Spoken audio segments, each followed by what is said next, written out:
En Côte d'Ivoire, le Premier ministre Daniel Kablan-Duncan a présenté sa démission ainsi que celle de son gouvernement au président de la République, son Excellence Alassane Ouattara. Et puis la première législature de la Troisième République s'est réunie à l'Assemblée nationale ce lundi. La première session inaugurale de l'année a vu la présence des membres du gouvernement sortant et bien sûr des députés fraîchement élus.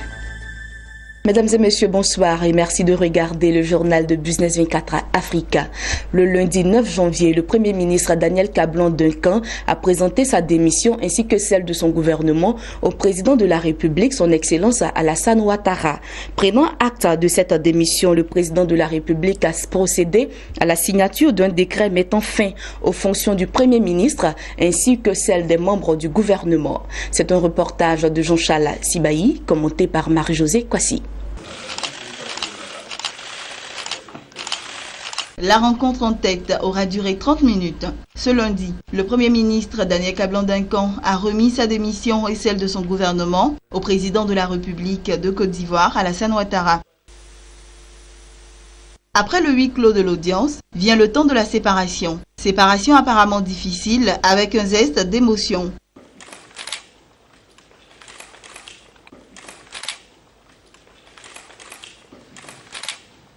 Et cette descente, l'honte Premier ministre démarche du palais présidentiel pour rendre publique sa démission ainsi que celle de son gouvernement.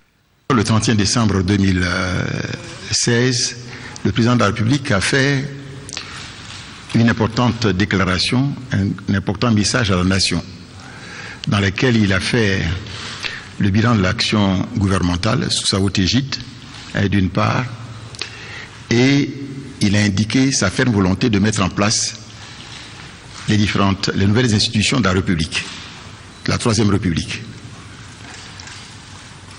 Dans ce message à la nation, il a bien voulu féliciter le gouvernement du travail accompli, ce qui vient d'ailleurs de nous confirmer tout à l'heure la descente de ce grand escalier. Donc féliciter le gouvernement et le Premier ministre.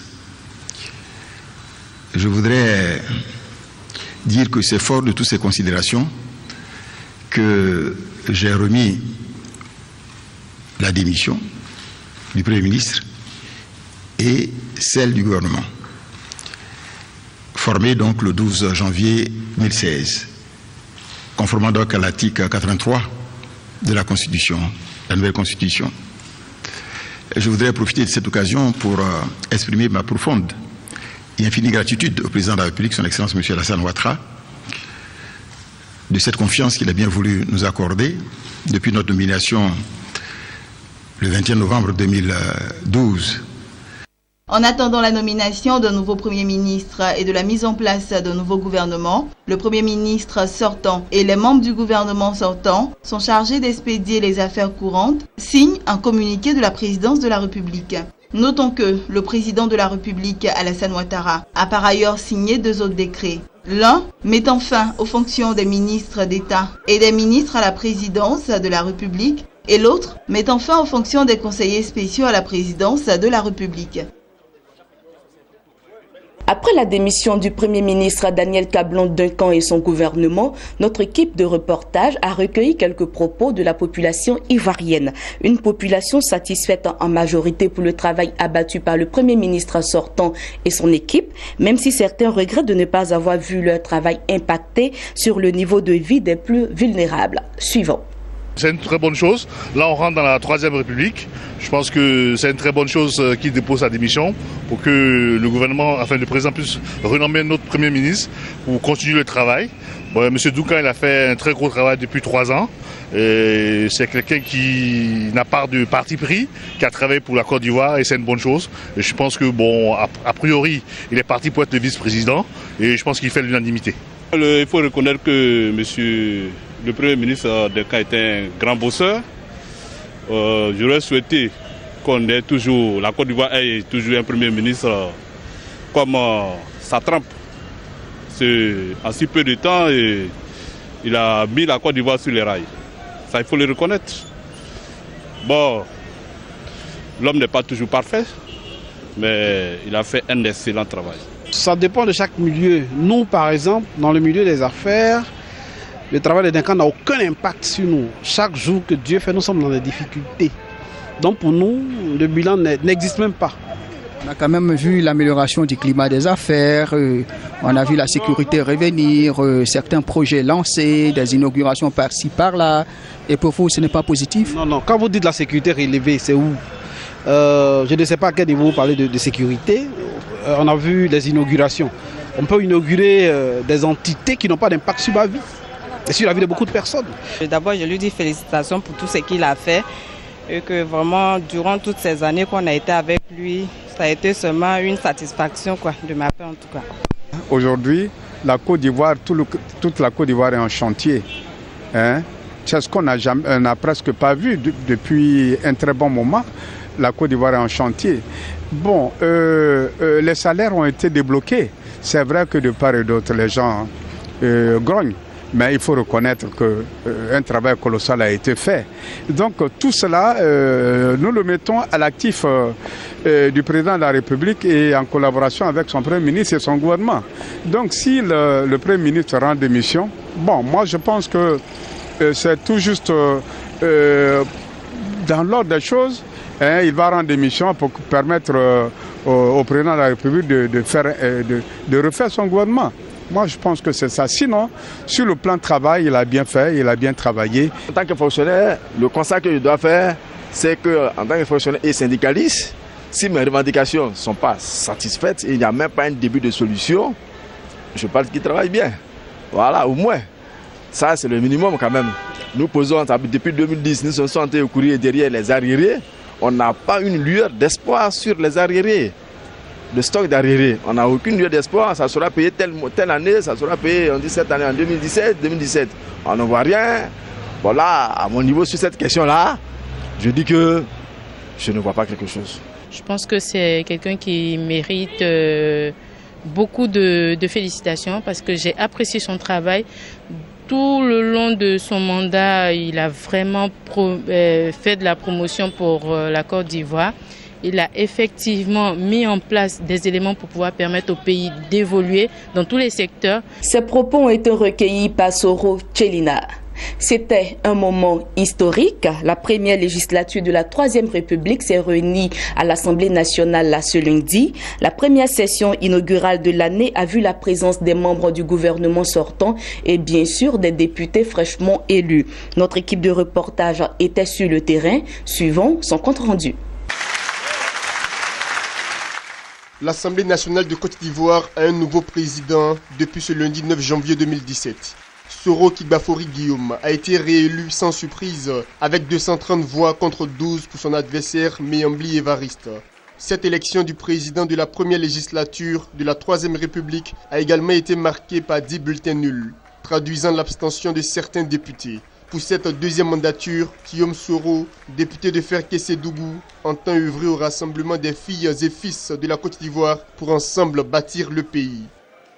Mesdames et messieurs les députés, par votre vote massif de ce jour, vous prouvez que nous pouvons transcender nos différences ethniques, religieuses, partisanes et montrer à la nation et au monde que ce qui nous unit est plus fort que ce qui nous divise.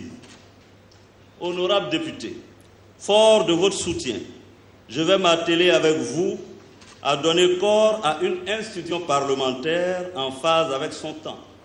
Une institution parlementaire ouverte sur la société, qui appelle par ses choix et par ses actes au rassemblement des Ivoiriens. Une institution parlementaire dont les membres issus de toutes les couches de la société et largement informés des difficultés quotidiennes du plus grand nombre de nos compatriotes et qui travaillent de concert avec le gouvernement à élever progressivement le niveau de vie des Ivoiriens. Une institution parlementaire caractérisée par la convivialité et la solidarité entre ses membres, ce qui, j'en suis convaincu, en fera une famille unie dans sa diversité. Nos véritables ennemis, sachons-le, sont connus. Ce sont la pauvreté et l'insécurité. Vous pouvez compter sur la contribution de notre institution à participer à la lutte contre ces fléaux qui peuvent freiner l'élan de notre collectivité nationale vers un meilleur devenir. Rendons-nous à présent dans l'ouest de la Côte d'Ivoire, précisément à Soubré, où dans la quête de stratégies pour améliorer les résultats scolaires, les gestionnaires du collège à Nawa de Soubré viennent d'organiser une rentrée académique à l'attention des enseignants, du personnel administratif, des élèves et des parents d'élèves du dit établissement. La cérémonie d'ouverture de cette rentrée académique a vu la présence du maire de la commune de Soubré, Traoré Lassina, et de nombreux acteurs du système éducatif de Soubré. C'est un reportage de Koné Mamadou, commenté par Max Soubi. La rentrée scolaire 2016-2017 est effective à Soubré. La présente cérémonie de rentrée scolaire vient donner un cachet spécial à cette rentrée de classe dans la région de la Nawa. L'organisation de cette journée est une adhésion à la vision du ministre de l'Éducation nationale, Kandia Kamara, mais aussi et surtout amener tous les acteurs du collège Nawa de Soubré à œuvrer dans le sens de l'amélioration des résultats scolaires. La cérémonie d'ouverture de cette rentrée scolaire a vu la présence d'autorités et de nombreux acteurs du système éducatif de Soubré.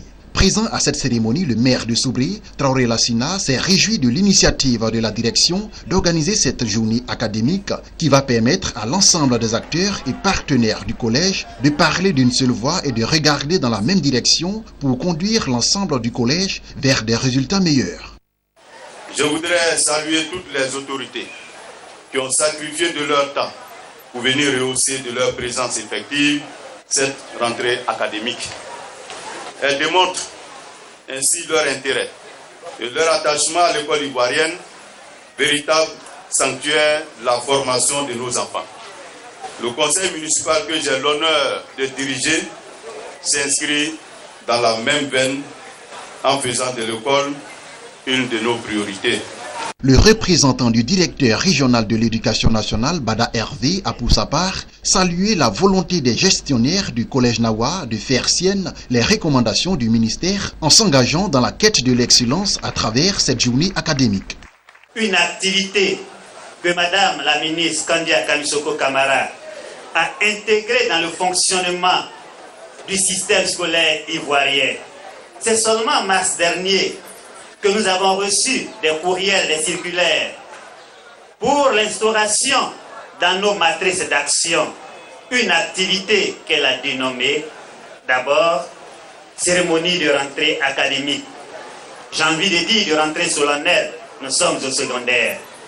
Puis cette année, l'on a dit que cette cérémonie devait se muer en l'intégration, sinon à l'accueil des nouveaux entrants, élèves de 6e et de seconde, j'entends. Les élèves, parents d'élèves et professeurs ont par ailleurs été exhortés à une synergie d'action afin que chacun joue pleinement son rôle pour une école performante. Terminons avec cette information. Selon un rapport du Fonds monétaire international sur la situation économique au Tchad, ce pays en récession du fait de la chute des cours mondiaux du pétrole brut a obtenu du Cameroun au cours de l'année 2016 un prêt bilatéral d'un montant total de 30 milliards de francs CFA. Cet appui financier de l'État du Cameroun en faveur du Tchad s'ajoute ainsi aux décisions prises par la Banque centrale des pays de la CEMAC l'année dernière afin d'aider les pays de cet espace communautaire a réduit les déficits publics occasionnés par la baisse des recettes pétrolières. Voilà, c'est la fin de cette édition et c'était le journal de la rédaction.